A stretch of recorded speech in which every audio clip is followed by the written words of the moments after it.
Live.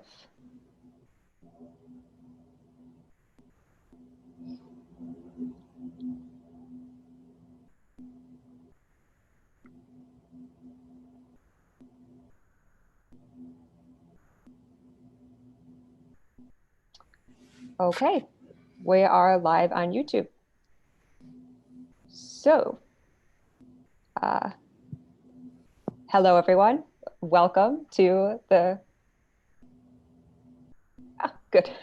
Welcome to the Cosmos Society online house series. This is a production of the Harvard University Center for Hellenic Studies. I'm your host for today, Miriam Campbell. We are thrilled to have as our host or our guest speaker, Professor Greg Nagy, who's the director of the Center for Hellenic Studies and a professor of classics at Harvard University. I've been working with Greg for several years. He's on my dissertation committee. I've been TFing his course, The Ancient Greek Hero, for 3 years now.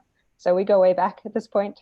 And today he's going to be talking to us about the greatest of all Greek heroes, Heracles, and his cult and myth in a talk entitled Thinking Comparatively About Greek Mythology. So please take it away, Greg. Thank you, Miriam. It's such a delight for me to be working with you in this new medium. And as Miriam noted, she and I have worked together both as teachers and as researchers. And Miriam is also a contributor to the online journal called Classical Inquiries, where she has already produced some beautiful articles relating to Greek mythology as it connects with mythology in the Roman era. Miriam is a true, may I say it this way, Hellenist and Romanist together. And so it's a delight for me to work with you in this format for the Cosmos Society. And I'm so happy to see so many familiar faces. If you have had a chance to look at the now 11 essays I have produced in Classical Inquiries focusing on Heracles, and even better, if you happen to take a peek at some of the earlier articles also having to do with Heracles, I think it'll be easier for us to get the conversation going. And when I say conversation, I really mean it. I don't want to drone on and on for, let's say, 40 minutes without having a response from you. So in my world, I not only welcome, I crave dialogue, which includes interruptions. So please feel free to interrupt at any point. So Heracles, I like the fact that if you think of ancient Greek epic, you don't think of Heracles as the number one hero. He seems to be marginalized, at least in Homeric poetry. Yes, he figures very prominently in both the Iliad and the Odyssey. But to take just one example, although we know from later sources that he is the main character in 12 stories that are affectionately called labors, the 12 labors of Heracles.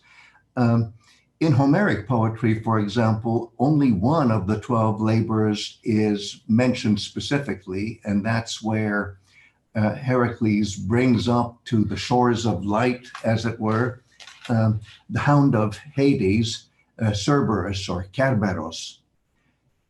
Other than that, there are no specific references to any of his 12 labors. Not only that, he has a lot of deeds that do not actually belong to the category of 12 athloi. That's the Greek word, which we translate as labors. And people like Georges Dumézil, who is, I think, a very accomplished student of comparative mythology, likes to call these other deeds, which are not officially athloi or labors, as sub-labors. Do you like that? Sub-labors. one of the interesting things for me is what's the difference between labors and sublabors? And we'll get to that in a minute. But let me elaborate on the point I made that Heracles is marginal in what we who are passionately interested in classics would consider the two big epics of ancient Greek tradition, the Homeric Iliad and the Odyssey. They're simply, there is simply no centralized role for Heracles in those stories because in those narratives, because the number one hero, of course, in the Iliad is Achilles, and the number one hero in the Odyssey is, of course, Odysseus. And both of them are comparable to Heracles, but in such a way that they definitely take pride of place, and Heracles at least seems marginal. So, one of the things I try to do in the 11 essays so far, and in some of the essays that led up to the 11 essays in classical inquiries, is to look at Heracles again from a comparative point of view. And by comparative, I mean engaging in techniques of reconstruction that involve not just reconstructing backward in time, but also after you have reconstructed backward in time, to reconstruct forward in time, and then to start seeing things that you couldn't possibly have seen if you simply go one way, that is backward in time. When you reconstruct forward in time, all sorts of things that at first seemed, I'm going to use the word again, marginal, turned out to be not marginal at all, but central. And to give you my favorite example of the moment, think of the Trojan War. We think of Achilles as the number one hero involved in the narrative about the Trojan War, even though, of course, he does not succeed in capturing Troy. And even though he dies before the capture happens. And then you look at Odysseus, who would love to be the number one hero of the narrative about the capture of Troy. After all, why shouldn't he? It's his intelligence that led to the ultimate capture and destruction of the citadel. But he doesn't get credit for that in epic, as we all know. He has to get over it, so to speak, as my colleague Keith Stone has once observed in a beautiful essay in Classical Inquiries. Odysseus has to get over the Iliadic story, because even though he may be able to take credit for the capture of Troy, he is, shall we say, occluded, shaded over by the luminous presence of Achilles, who, although he failed to capture Troy, nevertheless is the number one hero when you think of the narrative about Troy. And that's why the Iliad is called the Iliad. It just means story of Troy, or narrative about Troy. Okay, so where does Heracles come in? Why do I think of Troy as a good place to start with Heracles? Because before the Trojan War that is narrated in the Iliad and the Odyssey, there was an earlier Trojan War involving an earlier king of Troy, Laomedon. And in that earlier war, the number one hero who is responsible for capturing Troy is, guess what, Heracles. And then you say to yourself, and I'm not the only one who starts worrying about this. Is this something that is an afterthought because Heracles seems to be involved in so many actions? Is this story about Heracles capturing Troy derivative? And can I anticipate my answer? No, it's just as old. In some ways, it's even older than the story about the capture of Troy, where the two main figures who are involved are Achilles and Odysseus. let me stop there because that's the arc of my presentation, and see if there are any comments or questions about what I've said so far. If I may now intervene and interrupt, Greg, thank you very much. What you're saying is exactly what I actually felt. I think it's a common opinion that by reading the epics, the appearance of Heracles and his deeds or non-deeds actually come in a way that presupposes that Homer knew further already and different tales of his story, and in a way somehow verifies what you just said, that there was a previous era to the Homeric epic, to the Homeric epic story, which is for reasons of the epic narrative, for the epic economy, is silenced or is not, let's say, paid proper attribute to. Would be my. I'm very happy to hear that, and thank you, dear Georgia. Could I now elaborate on what we mean when we say older? What's older?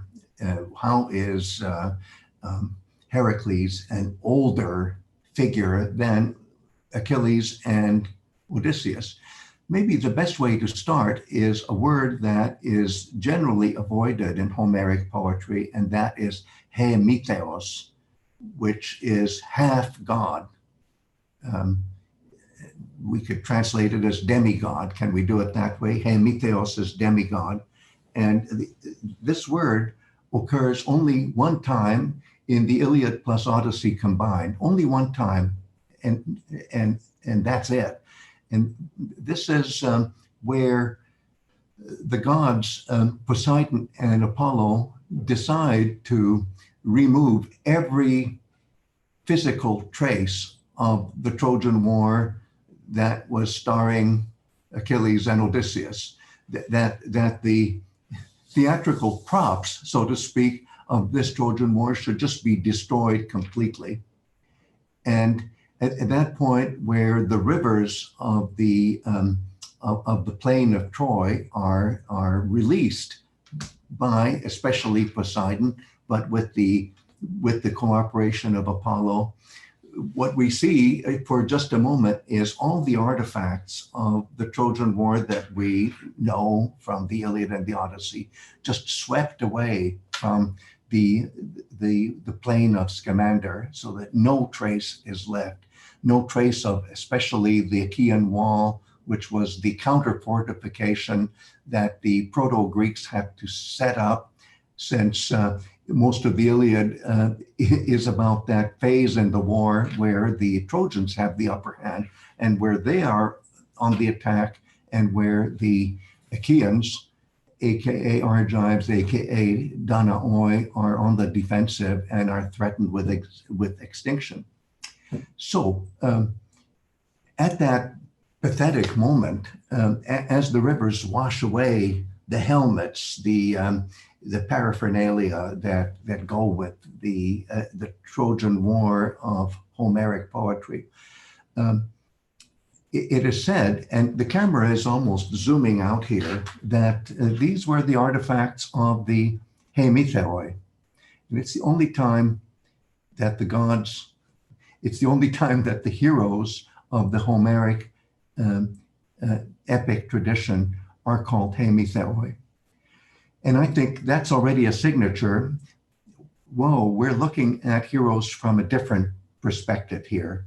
We're looking at heroes not from the perspective of what they were like when they were fighting and facing life and death struggles in the heroic age of the Homeric Iliad and Odyssey, but from the perspective of us, the listeners, in a post-heroic age. In a post-heroic age where we're looking back and we're trying to get a generic sense of who heroes are. And in that generic sense, we're looking at all heroes, maybe in a non-Homeric way. And that's why the word Hēmithēos is used. But when you think of the literal meaning of Hēmithēos, really only Heracles qualifies among the three heroes that I've been focusing on. After all, sure, Achilles is the son of a all-powerful local goddess, but he's also the son of a ordinary, not an ordinary, an extraordinary mortal. And I'd love to say that all it takes is one mortal in your family tree, and that means you're mortal. But the divinity aspect of Achilles' genealogy is not that he is the son of necessarily an Olympian like Zeus. So he's the son of a local goddess. So yeah, he's kind of a hemithos, but not in an Olympian sense. And you'll see why I say Olympian in a minute. And as for Odysseus, neither his father nor his mother is an immortal. So there it's an even easier thing to talk about. Sure, there are divinities in his family tree, but this is a generational thing. These heroes are not hemithoi in the sense of having an Olympian god as one parent and then a mortal as another parent. Only Heracles is like that. And I would say that's a very good signature of, and helps me think about something else that I mentioned earlier, which is that there are 12 labors officially. And there's some variation when we look at the sources, the main prosaic sources being Diodorus of Sicily, 1st century BCE, and quote unquote Apollodorus, 2nd century CE. In those two sources, there's some variation, but what they both agree on, these best freestanding sources, is that Heracles has only 12 official labors, and those official labors are all imposed on him by Eurystheus, who's already mentioned in the Iliad in this context. Eurystheus in what capacity? In the capacity of, I love this, the king of Mycenae. And so here I go back to my musical question. What do I mean when I say old? What I mean is that Heracles is a much clearer example of a Mycenaean era hero than are Achilles and Odysseus, who from the point of view of the Mycenaean Empire, as we reconstruct forward in time, going from the earliest possible stages of reconstructing Greek song culture and moving forward in time to the Mycenaean Empire, especially between, I'd say, 1400 and 1200 BCE. In that era, only the 12 labors are Mycenaean. Can I put it that way? Only they have a Mycenaean pedigree. And here, if you've read all 11 of my essays, and I don't expect you to have done that, you will see that I'm using as a point of reconstruction not only the work of a linguist like Georges Dumézil, which is what I do for my bread and butter, but also the work of an archaeologist, Martin P. Nilsson, Nilsson, who's not just an archaeologist, but let's say he's an expert in Greek religion. Greek religion as reconstructed primarily via archaeology. And in a book that he published in the 1930s called The Mycenaean Origin of Greek Myth. And this is before Linear B is deciphered. Linear B gets deciphered and people realize that Mycenaeans are Greek speakers only in the 1950s. Here's somebody in the 1930s who already intuits on the basis of archaeology that yes, Mycenaeans are Greek speakers. It's amazing. And he does it almost entirely on the basis of archaeological evidence. What archaeologists had dug up by the time of the 1930s. And by the way, the only place where he drops the ball is where archaeologists had dropped the ball by the time of the 1930s. He didn't realize that the region where the Olympics are celebrated, let's call it Elis, that is chock full of Mycenaean remains. Back in the 30s, that was not yet known. By the time that the second edition of Nilsson's book came out in the 1960s, that was the one big corrective. But if I can now just stay with this point in reconstruction where I, as a linguist, reconstruct backward as far back as I can go to a proto, I hate the word proto, but I just used it, a prototype that linguists call Indo-European era or phase, and then work forward in time, and then slow down from 1400 BCE to 1200 BCE. At that point, Heracles is the #1 epic hero.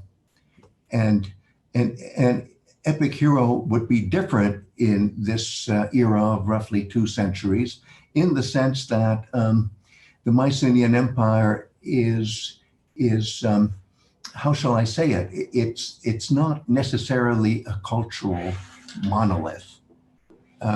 There is one central city that is more important than all other cities. And I shouldn't even say city, can I say fortress? And that's Mycenae. That's why already in the 1930s, people were talking about the Mycenaean civilization.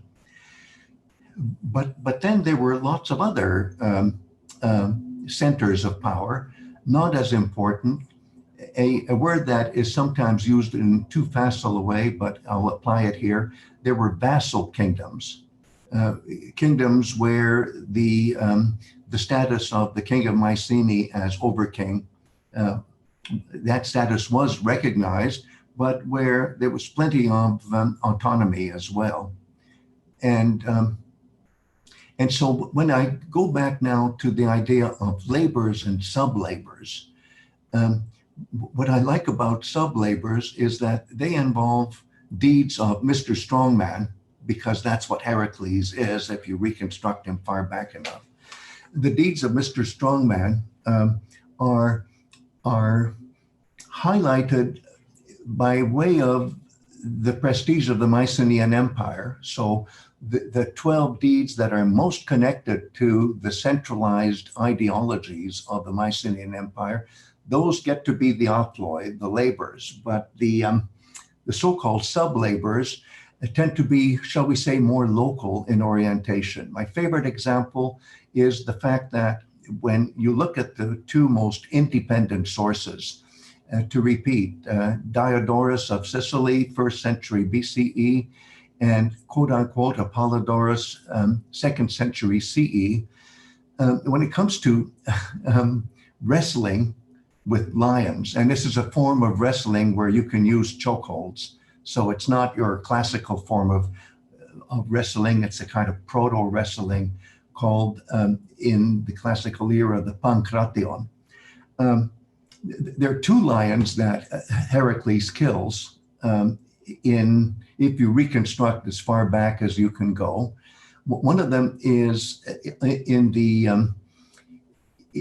mountainous region of Kithairon outside Thebes, and the other is in the wild and woolly region of the Peloponnesus, Nemea. Okay, and what I love is if you're going to track both myths of Heracles killing lions that ravage the countryside,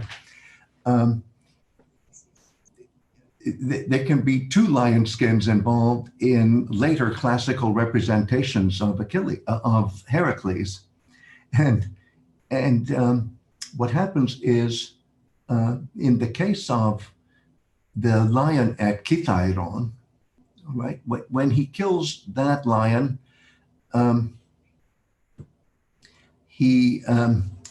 let's put it this way, that killing has nothing to do with Eurystheus, king of Mycenae. So it's a sub-labor. When he kills the lion at Nemea, that's a labor. That's one of the 12 labors.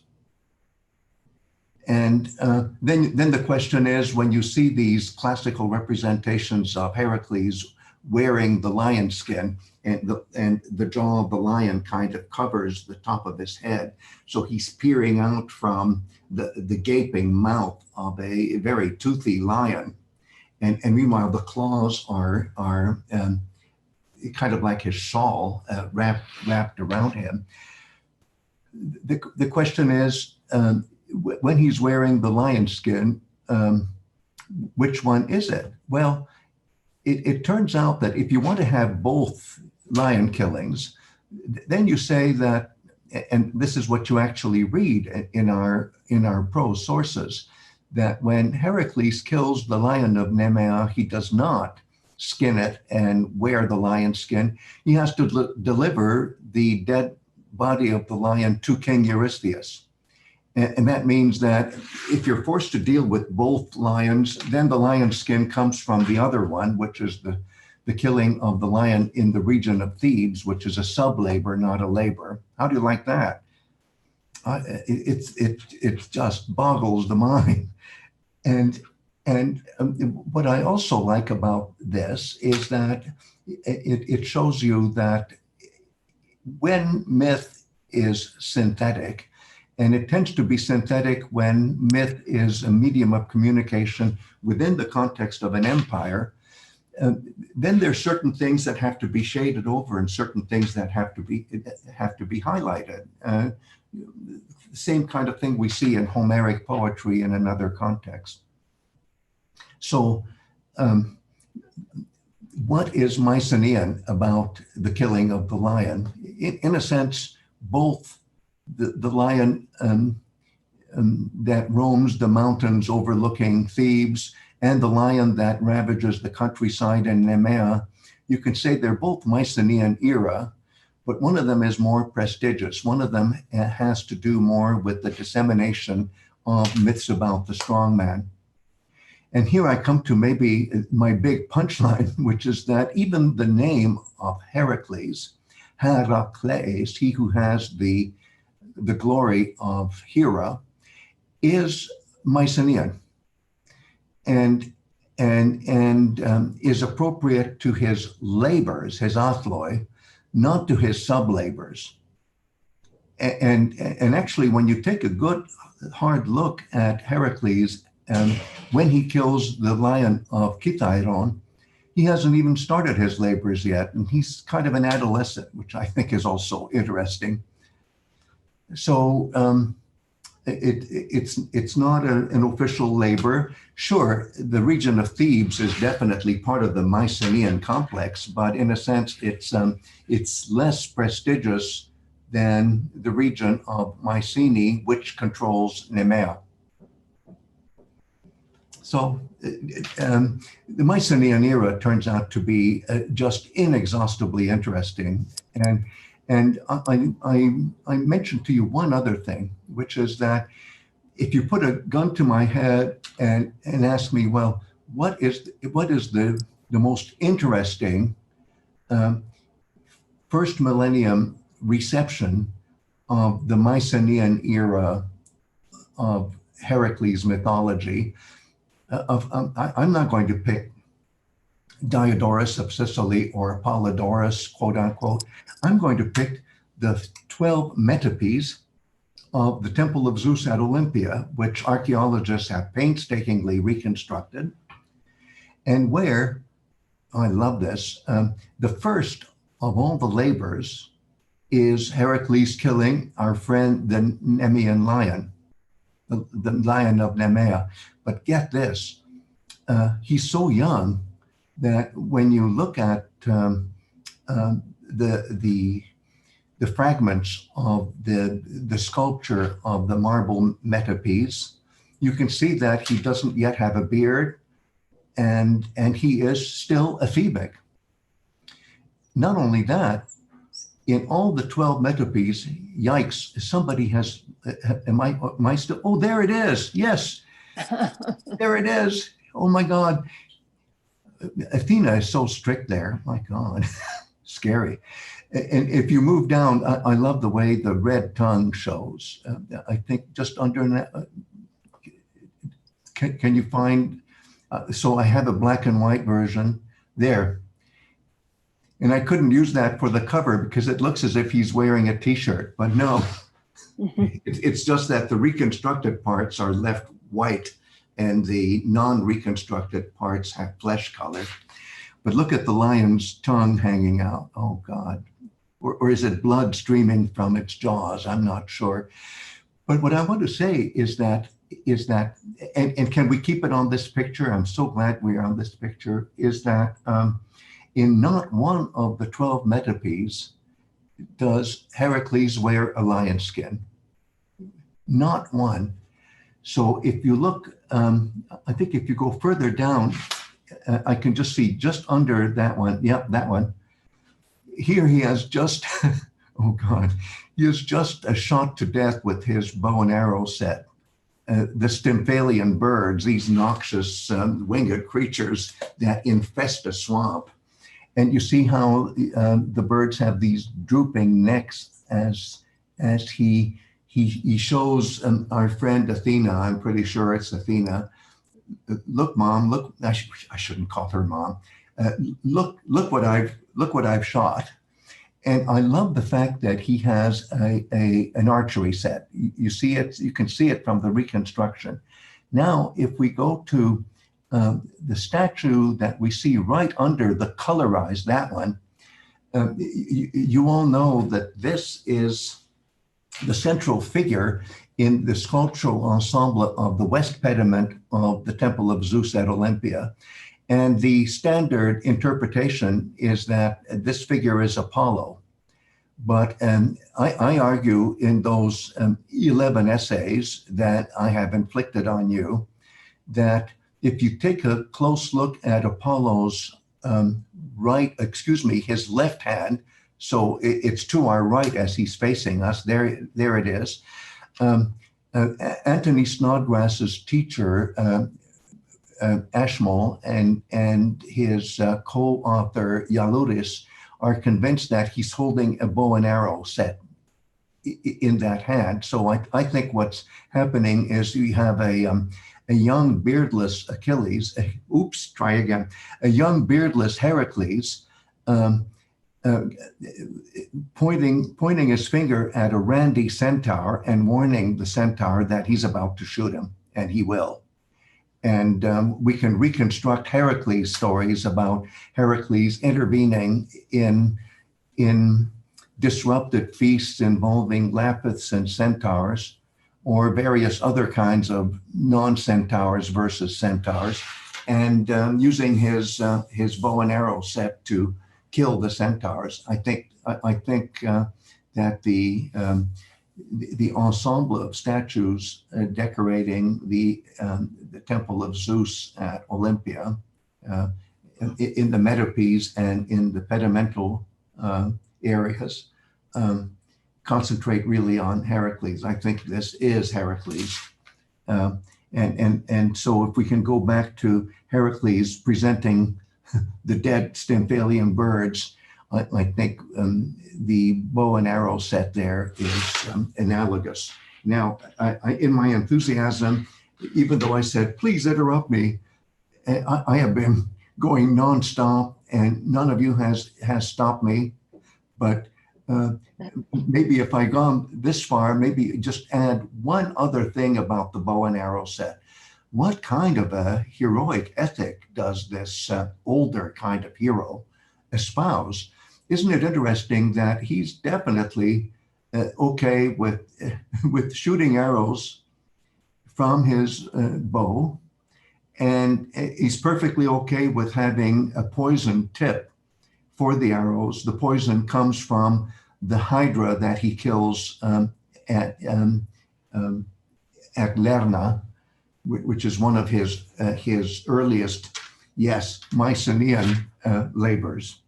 So the Mycenaean heroes of 1400 to 1200, if I can round out the numbers, are pretty different from the Homeric heroes, who still have Mycenaean affinities. And I'm thinking of Achilles and Odysseus primarily, of course. But we're dealing with other generations. And one way to measure the generation, and with this, I really do want to stop for a while and take a breath while you take a breath and ask or make comments, is I find it fascinating that the heroes of the Iliad and the Odyssey are a different generation, are a later generation. And the best way to see it is ask yourself, who is the number one partner of Heracles when he destroys Troy in the first Trojan War? I shouldn't say destroys, when he captures Troy in the first Trojan War.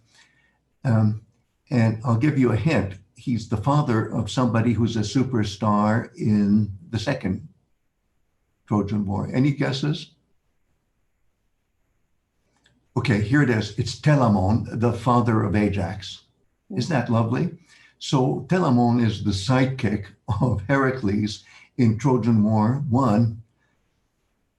I want to joke, Star Trek 1 versus versus Ajax, who is, the big rival of both Achilles and Odysseus in Trojan War 2, Star Wars 2, The Next Generation. Is that wonderful? Okay, I'm going to take a deep breath, and I hope you shower me with arrows of questions. Okay, I've got a quick one. Okay. Actually, you partially answered it just now. Yeah. And that has to do with when we're talking about the Mycenaean High King in relation to the hero. And that Mycenaean king has a very, very strong relationship to the gods and obedience. What does that mean for Achilles and Agamemnon? Oh, a beautiful question, Kat. And I'm ready for a big one. I always thought, because I am the protective father of a daughter, and when in earlier phases of my daughter, I got very threatened by some of her boyfriends, that I thought, when I was a young father, I thought that Agamemnon was such a good sport in saying to Achilles, "Oh, I'll make it up to you. I've got 3 daughters here, and you can marry any one of them." I thought, wow, just like that. Or maybe he's just callous. But anyway, I was kind of amazed. And it turns out I learned this from a wonderful classicist who is a big expert in Hebrew Bible. And it turns out that if you're an over-king, one way you express your over-kingship vis-a-vis an under-king, sometimes called a vassal, is you force the vassal to marry your daughter. And so the gesture of Agamemnon saying, "Hey, I'm going to give you my daughter to marry," if Achilles accepts that, then he is reinforcing his status as a vassal king, as distinct from the over-king that is the king of Mycenae. And thank you, Kat, also for giving me the opportunity to say that just as Eurystheus is not just, the most important king in the world, he's the king of Mycenae. And that's why Heracles has to obey him. So what does Achilles' disobedience mean in that context? Well, he gets away with it because it's a new generation of heroes. Okay, yeah, that's why I said I thought you had already answered that question. Yeah. Whereas, dear Kat, Heracles does not get away with it. And the most heartbreaking retelling of that part of the story is in Diodorus of Sicily, this 2nd century CE person. Okay, a late source, but he really did have a very good grasp of the myth content. Okay, so listen to this. Heracles is... he's done all these wonderful things, including killing that lion that was ravaging the mountainsides of Mount Kithaeron in Thebes. This is pre-Mycenaean activities, okay? And then the word comes, okay, it's now time for you to start performing the 12 labors imposed by Eurystheus, king of Mycenae. And his first reaction, and this is the only source where I see it very clearly, is, no, I just can't do it. I can't do it. Eurystheus is such an inferior human. I just can't do it. And that's all it takes for him to get punished. Even though Zeus is rooting for him, but he's stuck with his commitment. And that, of course, is narrated already in Iliad 19, that because he wasn't born before Eurystheus, he's not a king. In fact, Heracles is not even a vassal king. That's what I'm going to be posting today, where I'm going to say, okay, sometimes people think that he's the king of Tiryns, which is the nerve center that controls all access to Mycenae from the sea. Very important thing. No, he's just a kind of a general in charge, but he's never a king. He's always a kingmaker in Greek myth, but never a king. Ever, ever, ever. Not a single case where Heracles is a king. So Heracles gets punished, and he gets punished by being driven mad. This part of my discourse is dedicated to my dear friend and colleague Miriam, who is actually teaching an undergraduate seminar on variations on the theme of madness in classical literature. And so that's his punishment. And it's sanctioned by Zeus, even though Zeus hates to do it. But if you doubt the orders of the Mycenaean regime and the Olympian order, that's it. Maybe, Kat, this is also my opportunity to say very quickly that in one of the essays that I posted before my 11 essays so far on Heracles, I pointed out that in the Mycenaean era, there were lots of Olympuses, but the only Olympus that was controlled by Mycenae was in Elis. And we know that from only one source, and that's Strabo of all people. And Strabo says, well, in the region of Elis, there was a Mount Olympus. And this summer, a bunch of us were trying to find it. But that's another story. It's probably not a very big mountain, and nobody knows exactly where it is, but it's somewhere in the region of Pisa, P-I-S-A, which is the older regime before Elis became Elis. And it's the site of the Olympics. Why am I saying this? Because we've all had that experiences where you go to the site of Olympia, the site of the Olympics, and I don't blame people who are saying, okay, where's Mount Olympus? I say, well, actually, that's in Macedonia, or if you like, the border of Thrace, Thessaly and Macedonia. But that Olympus became the main Olympus only after the Mycenaean Empire collapsed. For the Mycenaeans, Mount Olympus was in the Peloponnesus, and it was at the site of the Olympics. And yes, it's not a touristy thing to say, oh, where's Mount Olympus? Because, hello, there is one. It's just that it's smaller and not so grandly imposing as the first millennium Olympus of Homeric poetry. I love that. Thank you for that lovely question. We do have a few questions coming in from our YouTube viewers.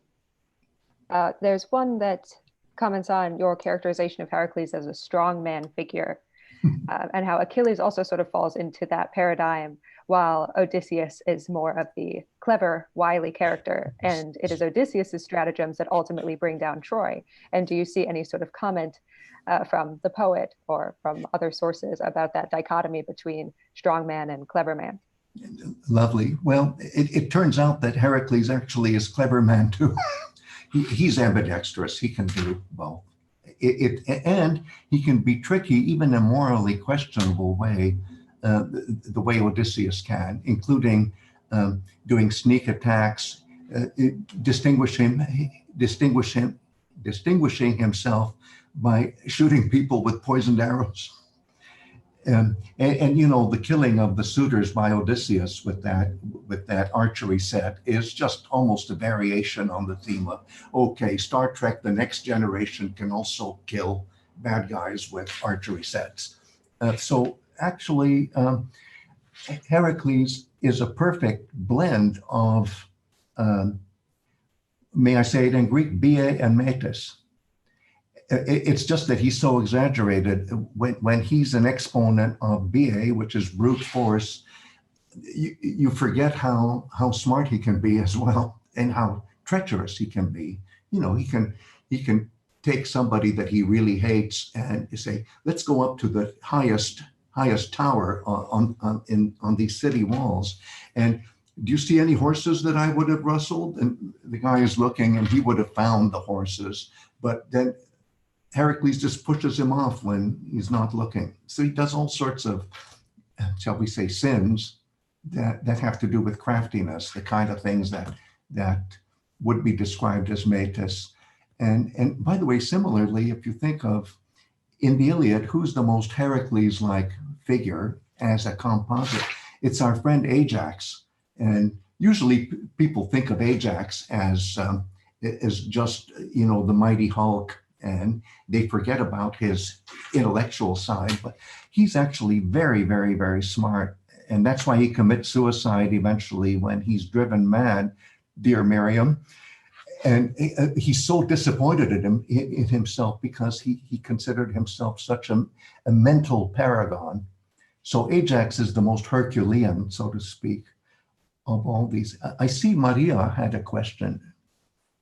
Maria Xantu. Yes, can you hear me? Yeah.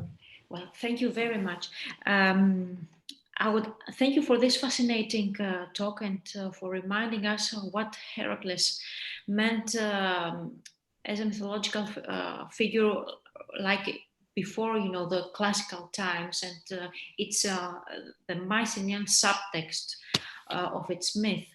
I would like you to comment on this difference between the lion of Kithaeron and the lion of Nemean lion. In one recent article that it will be published in a collective volume about the reception of Hercules, I argued that what Heracles wears is the Nemean lion because its hide was impervious to arrows because it was considered golden. But I'm happy to revise. No, there's no reason. No, don't revise. I think you're absolutely right. So I was just wondering, so this, what you called this myth about the Kithaeron lion, can we consider it like as foreshadowing the Herculean glory? So in what context shall we understand this myth? Well, I think that's the way the transmission looks at it. I agree with you that the killing of the lion at Kithaeron happens before the 12 labors get underway. And if you're going to have your cake and eat it too, if you're going to have both lions in a sequence, then it's interesting that then you can't wear the skin of the Nemean lion, then you can only wear the skin of the first one.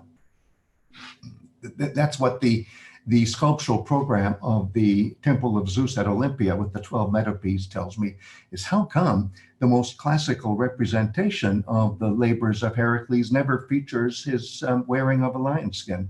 It's amazing. But going back to your point, which I gather you're exploring in your essay.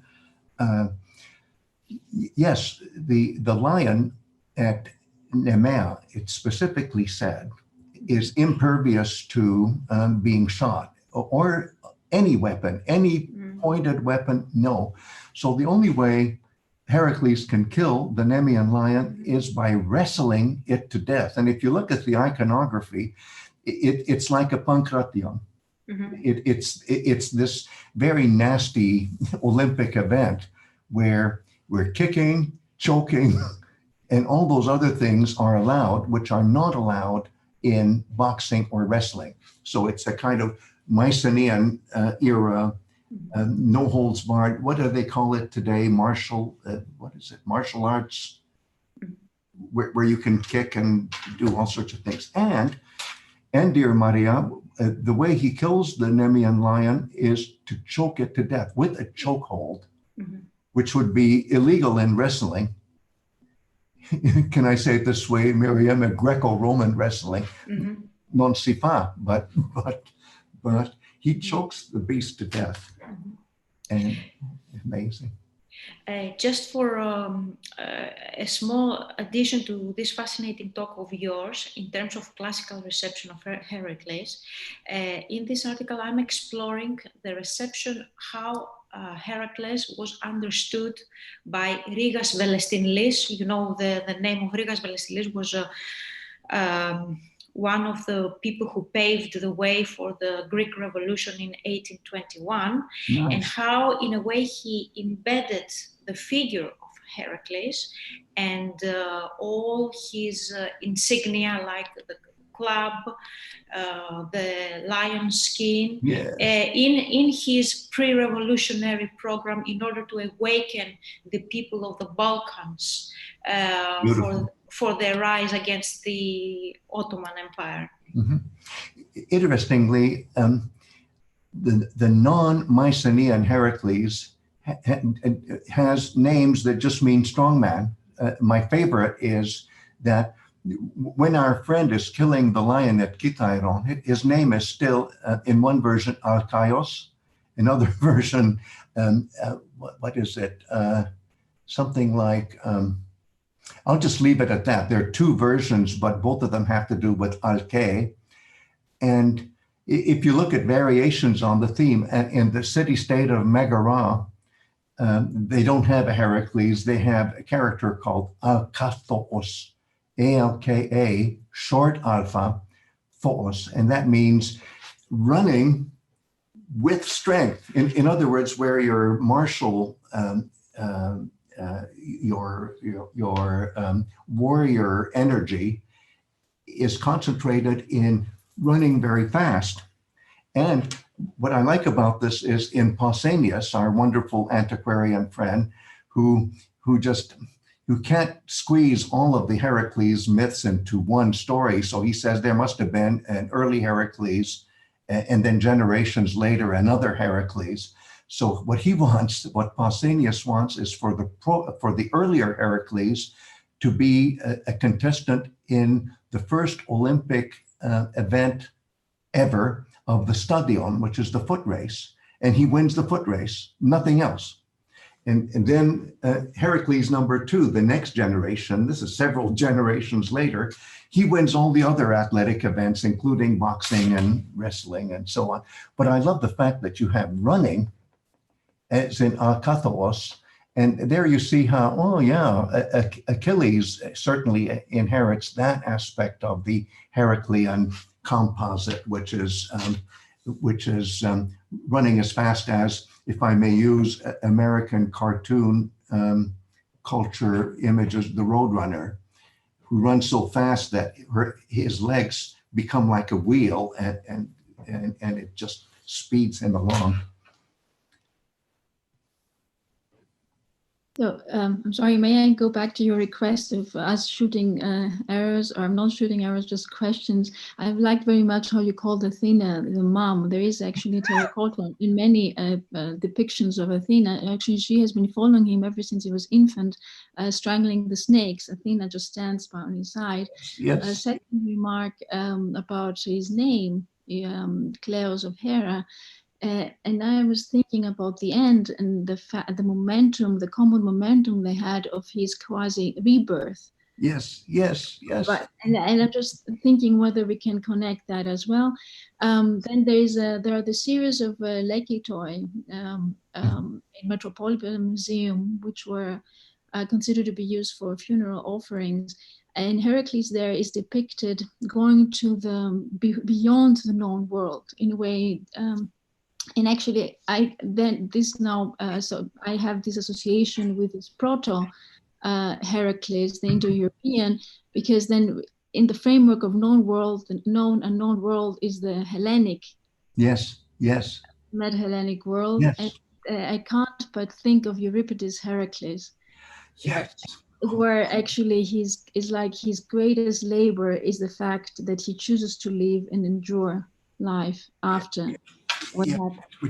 Which is so Euripides, and Miriam and I were just talking about this yesterday because in Miriam's class they're doing both Euripides' Heracles and Seneca's Heracles. Do you want to say anything about that, dear Miriam?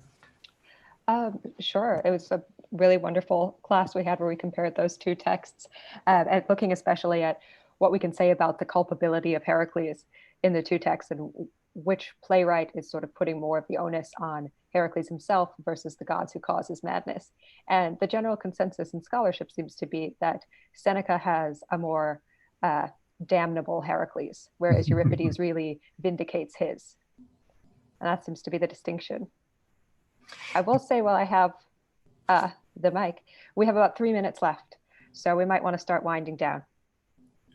Well, could I just mention something that I was telling Miriam in this context? Many, many years ago, in the late 90s, I was so sick and tired of young people telling me that that Achilles is a bad person because he does bad things and therefore he's not a hero. And I thought, hell, I'm going to start my heroes course not with the Iliad. I'll start with Euripides' Heracles. And you know what happened? The young people actually said, well, Heracles was mad, but it was temporary insanity, so it's okay. I thought, okay, I give up. I'm going back to the Iliad. I'll start with the Iliad. Can I have a quick comments, like in response to like you mentioning about Heracles and his bow? Because when you mentioned Heracles is more of a second, like he kind of foreshadows the the Iliad and Odyssey. Yes. I recall that it's actually his bow who from the Philoctetes that Odysseus wants to get, and then finally shoot down Paris. Yes. And also this reminds me of like.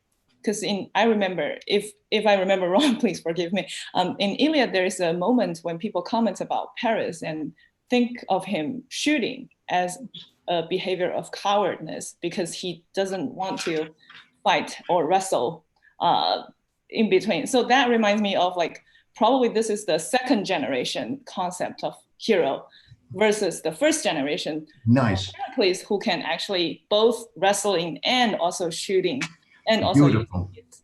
Manus. Yeah. Exactly right. And I know what, if I can switch to literary theory, maybe this is not the way to end our dialogue, but I think of that wonderful expression that Jacques Derrida used to use about a signature.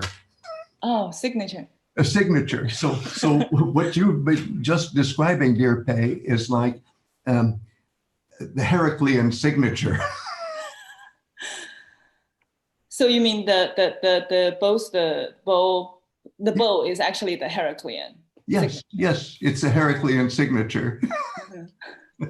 Great, thank you. Thank you.